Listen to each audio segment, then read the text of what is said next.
We're getting a Christmas tree.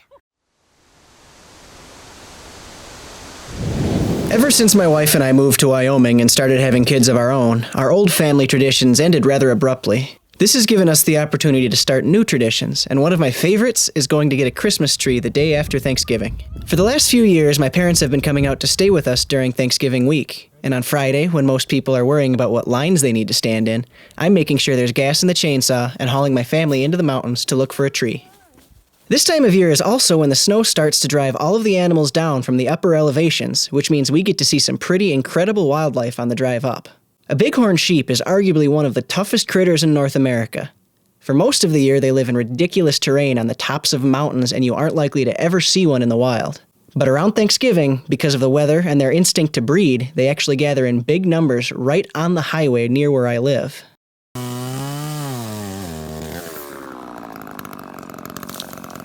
We usually hike around a little bit looking for the perfect tree.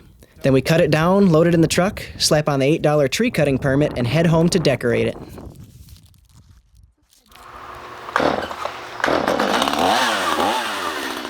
Today's story actually starts a year ago when I thought of a new tradition to go hand in hand with this one. I pulled last year's tree out of the house after the holiday season, then I cut off the stump and I put it on a shelf to dry.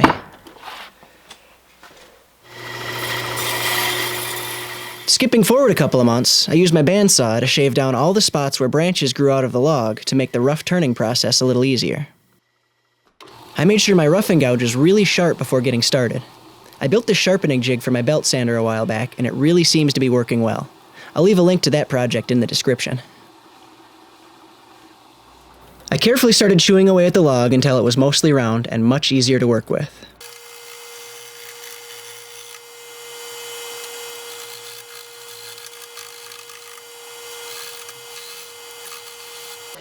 I cut a tenon into one end of the log so that I could grab it with my chuck.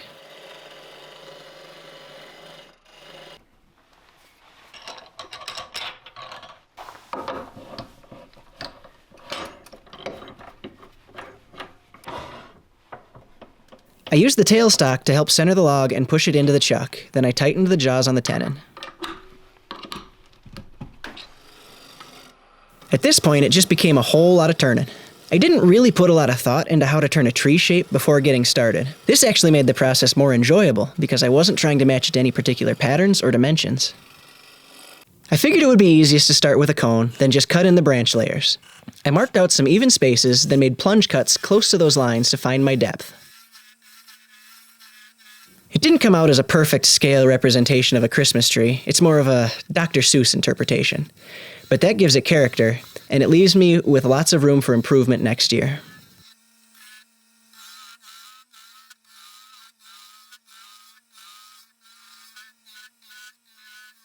I left a large diameter base for the tree to stand on, then I shaved down material until I had a tree trunk between the base and the bottom branches. While both ends were still supported between the head and tailstock, I ran through the sanding process all over, except for the very top of the tree. I carefully parted off the excess wood at the point of the tree, then trued up the shape.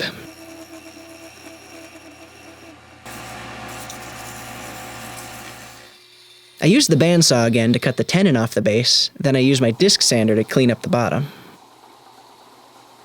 I plan on continuing to turn Christmas trees into smaller Christmas trees for a very long time, and hopefully someday my kids will think back fondly on this tradition, and not just on their crazy dad who thought Christmas trees were just elaborate Russian stacking dolls. I thought about numbering them, but decided the date would be more interesting 50 years from now. I also decided to date it with the year it was a real tree and not the year of the project. I put on a couple coats of spray lacquer to help protect it, then left it to dry overnight so I could give it to my kids the next day.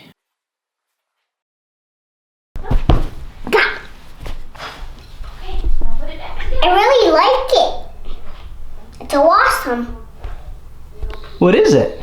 Christmas tree. Oh yeah? Yeah. Do you know where it came from? Us. What was it last year? Christmas tree. Just like the one behind you? Yeah. Do you like it? Yeah. Why do you keep jumping? Because I liked it. Oh, okay. Well, can you say Merry Christmas, everyone? Merry Christmas.